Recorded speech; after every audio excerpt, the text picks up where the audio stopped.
Assalamualaikum warahmatullahi wabarakatuh. Nama saya Rio Dwi Chandra, perwakilan dari kelompok 8 psikoterapi angkatan 2022. Puji dan syukur kami panjatkan kepada Allah Subhanahu wa taala yang telah memberikan rahmat dan petunjuknya sehingga kami dapat menyelesaikan prosiding ini dengan baik. Dan kami ucapkan kepada Buya Iredo Pani Reza, SPSI, IMASI, selaku dosen pembimbing mata kuliah psikoterapi Islam yang telah memberikan bimbingan pada kami untuk menyelesaikan prosiding ini. Di sini saya akan memberikan penjelasan tentang terapi zikir istighfar untuk meningkatkan ketenangan hati pada individu yang mengalami kecewaan. Selain saya, ada rekan saya ini Pera Azahra dan Dinia Dirhak, dan kolaborasi dari luar yaitu Niken Novia Wenti dari Universitas Lampung dan Maulana Ammar Fauzan dari Bursa Uludak University. Langsung saja saya akan menjelaskan satu persatu. Pendahuluan menyoroti pentingnya mengatasi kekecewaan dan mencapai ketenangan hati melalui terapi zikir, khususnya zikir istighfar.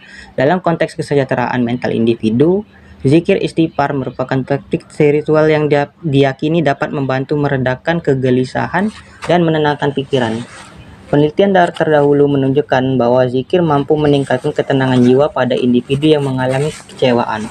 Oleh karena itulah, penelitian ini bertujuan untuk mengamati pengaruh zikir istighfar dalam meningkatkan ketenangan hati pada individu yang mengalami kekecewaan. Kekecewaan sendiri adalah sejenis keadaan emosional yang bisa merusak kedamaian batin seseorang. Fenomena ini tidak hanya sekedar kesedihan, tapi juga merupakan perasaan terkhianati, tersingkirkan, dan tidak dihargai. Dalam dunia yang penuh harapan dan ekspektasi, kekecewaan dapat menjadi momok yang menghantui, terutama ketika tidak terduga. Seiring berkembangnya zaman dan tingkat kompleksitas kehidupan modern, kekecewaan semakin sering muncul dalam berbagai bentuk, mulai dari hubungan personal yang gagal, kesempatan kerja yang terlewat, hingga impian yang hancur. Kekecewaan merajalela di tengah-tengah masyarakat. Namun, apa yang lebih memprihatinkan adalah dampaknya terhadap kesehatan mental individu. Ketika kekecewaan menghampiri, ketenangan hati seringkali terkikis. Individu yang mengalami kekecewaan sering merasa cemas, stres, bahkan terjebak dalam siklus negatif yang sulit dihentikan. Tanpa penanganan yang tepat, kekecewaan dapat menjadi beban berat yang menghambat kemajuan dan kesejahteraan seseorang. Al-Quran menawarkan solusi bagi jiwa yang sedang mengalami kekecewaan dalam hidup untuk mendapatkan ketenangan, baik melalui bacaan maupun tulisan yang diambil dari Al-Quran. Berbagai Al-Quran juga banyak yang memuat tuntunan bagaimana menghadapi permasalahan hidup tanpa rasa cemas. Salah satunya dengan berzikir.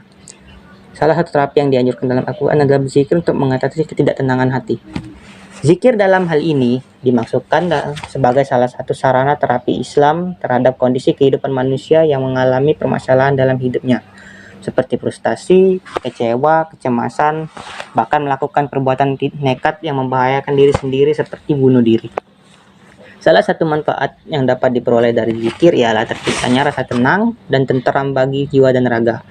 Apabila zikir dilakukan dengan khusyuk, maka jiwa dan pikiran dapat merasakan ketenangan. Zikir dapat merupakan suatu upaya untuk mendekatkan diri kepada Allah dengan cara mengingatnya. Zikir juga berfungsi sebagai metode psikoterapi, karena dengan banyak melakukan zikir akan membuat hati tentram, tenang, dan damai, serta tidak mudah digoyahkan oleh pengaruh lingkungan. Zikir istighfar adalah praktik spiritual dalam agama Islam yang melibatkan pengulangan kalimat istighfar, yaitu astagfirullahaladzim, meminta ampun kepada Allah. Istighfar itu berasal dari bahasa Arab yang artinya adalah mohon ampunan. Dalam praktiknya, zikir istighfar sering dilakukan dengan mengucapkan kalimat astagfirullah yang secara harfiah berarti aku memohon ampun kepada Allah. Aktivitas ini bukan hanya sebagai bentuk ibadah, tetapi juga menjadi sarana untuk meredakan kegelisahan dan menenangkan pikiran.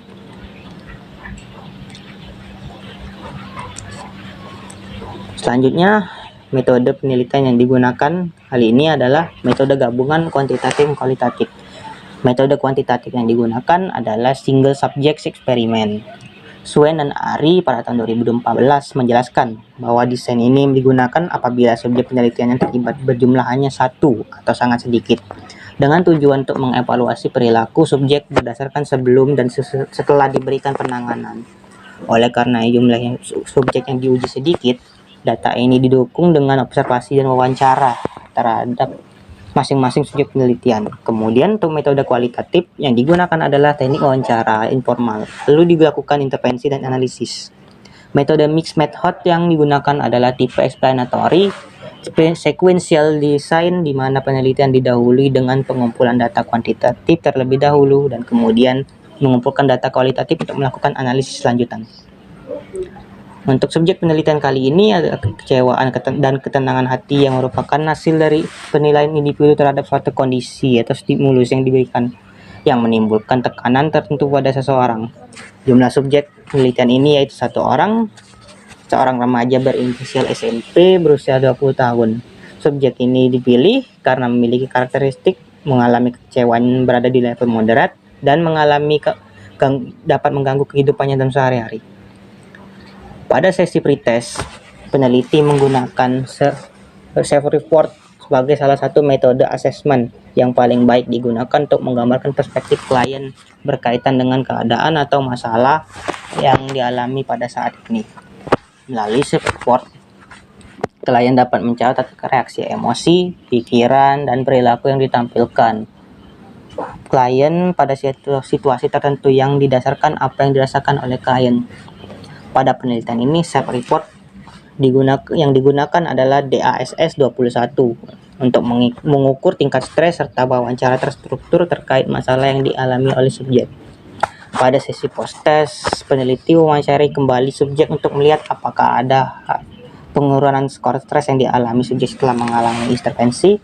Lokasi pengambilan data diambil dalam laboratorium psikologi Universitas Islam Negeri Raden Patah, Palembang. Intervensi psikoterapi zikir istighfar yang dilakukan dalam penelitian ini dilakukan dalam rentang waktu 7 hari atau 1 minggu.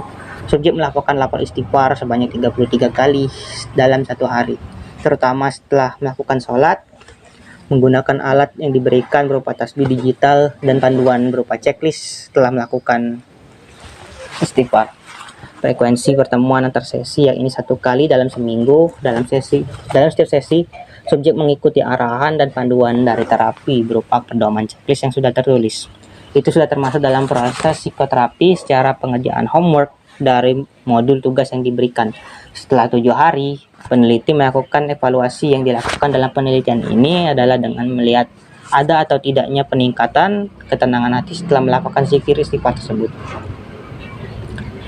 Nah, hasil dari penelitian ini mendukung pandangan Muslaini dan Sofia pada tahun 2020 bahwa aktivitas spiritual yang dilakukan dengan berzikir secara terus-menerus dan penuh kekhusyukan dapat menentukan dan menimbulkan efek relaksasi bagi individu yang sedang dalam masa penyembuhan kekecewaan. Subjek mengungkapkan bahwa aktivitas istighfar memberikan ketenangan dalam aktivitas sehari-hari. Subjek juga beranggapan bahwa rasa tenang yang dirasakan dapat bersumber dari pemilihan kalimat istighfar yang digunakan. Subjek dapat merasa lebih fokus dalam beristighfar karena kalimat astagfirullah wa atubu ilaih merupakan kalimat istighfar yang jarang diucapkan, sehingga subjek sangat memperhatikan pelafalannya. Selanjutnya, subjek juga mengungkapkan bahwa aktivitas istighfar yang dilakukan setelah salat wajib membuat subjek merasa lebih tenang. Rasa tenang yang dirasakan subjek dapat disebabkan karena pada saat melakukan istighfar, individu akan memfokuskan diri pada bacaan yang memunculkan perasaan bahwa Allah akan memberikan penyelesaian dari segala kesulitan dan jalan keluar dari setiap kesimpulan, serta rezeki dan arah yang tidak disangka-sangka bagi hambanya yang beristighfar. Setelah melakukan terapi istighfar pada satu orang subjek selama 1 minggu rutin mengamalkan istighfar, subjek merasa tingkat ketenangan jiwanya mulai membaik. Cara penanganan yang dilakukan yaitu niat karena Allah, membaca bismillah, membaca istighfar setiap kali merasa tidak tenang dan dilakukan dengan penuh keyakinan pada Allah. Selain itu, tak hanya ketenangan jiwa yang didapat, tetapi juga hal-hal baik, diantaranya kemudahan selalu datang untuk menyelesaikan masalah dan lebih memahami kebermaknaan hidup. Artinya, terapi ini berpengaruh terhadap ketenangan jiwa seseorang. Islam sebagai suatu agama yang bertujuan untuk membahagiakan dan meningkatkan kualitas sumber daya manusia, Sudah tentu dalam ajarannya memiliki konsep kesehatan mental. Begitu juga dengan kerasulan Nabi Muhammad SAW adalah bertujuan untuk mendidik dan memperbaiki serta membersihkan dan mensucikan jiwa dan akhlak di dalam Al-Quran sebagai dasar dan sumber ajaran Islam banyak ditemui ayat-ayat berhubungan dengan ketenangan dan kebahagiaan jiwa sebagai hal yang prinsipil dalam kesehatan mental.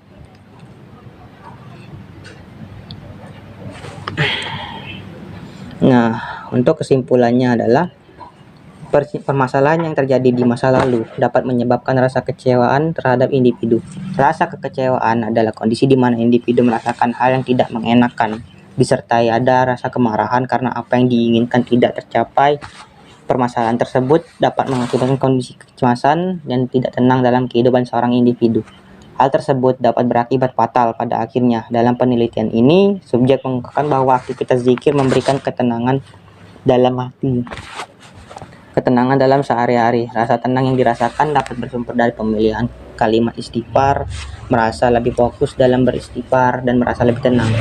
Zikir dalam hal ini dimasukkan sebagai salah satu sarana terapi Islam terhadap kondisi kehidupan manusia yang mengalami permasalahan dalam hidup, seperti frustasi, kecewa, kecemasan, dan melakukan perbuatan nekat yang dapat membahayakan diri sendiri, seperti bunuh diri. Zikir juga dapat berfungsi sebagai metode psikoterapi yang akan membuat hati lebih tentram, tenang, dan damai, serta tidak mudah digoyahkan oleh pengaruh lingkungan.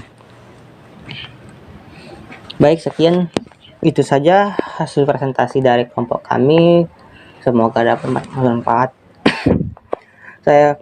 Kalau ada salah saya mohon maaf, pada Allah saya mohon ampun. Saya akhiri. Wassalamualaikum warahmatullahi wabarakatuh.